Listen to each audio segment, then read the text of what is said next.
दोस्तों, जय माता दी। मेरा और मेरे इस म्यूजिकल ग्रुप में आप सभी का बहुत बहुत स्वागत है। जितने लोग हमारे चैनल से जुड़े हैं सभी को तहे दिल से धन्यवाद है। सबके लिए मैं मंगल कामना करती हूँ, सब लोग स्वस्थ और मस्त रहें। तो एक मैं बहुत ही प्यारा गीत लाई हूँ, जैसा होगा आप लोग कमेंट में ज़रूर बताइएगा। द्रौपदी क्या कह रही हैं। हो लजिया हमारी गिरिवर धारी, आज बचावई के परी। हो लजिया हमारी गिरिवर धारी, तुम्हें बचावई के परी। बचावई के परी हो भगवन आवई के परी। कि लजिया हमरो गिरवर धारी, आज बचावई के परी। 5 पति बगल में हमारे बैठे हैं मन मारी। अरे 5 पति बगल में हमारे बैठे हैं मन मारी। दृढ़ राष्ट्र और द्रोड़ विदुर पे नाच रहे मन मानी। दृढ़ राष्ट्र और द्रोड़ विदुर पे नाच रहे मन मानी। किसड़िया खींचत अत्याचारी, तुम्हें छोड़ावई के परी। किसड़िया खींचत अत्याचारी, तुम्हें छोड़ावई के परी।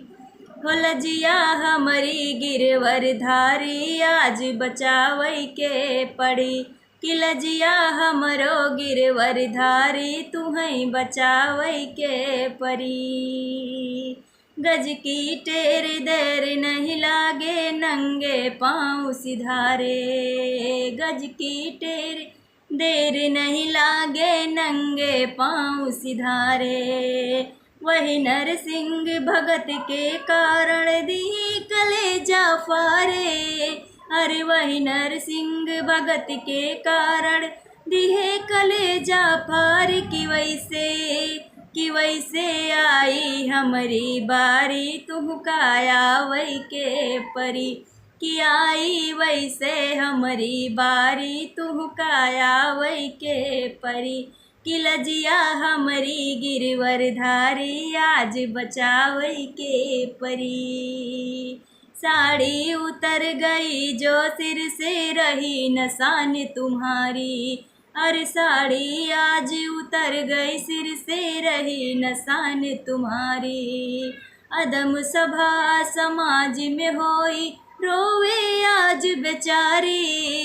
अदम सभा समाज में होई रोवे आज बेचारी। कि अब तो होती हूँ घारी, तुहकाया वही के परी।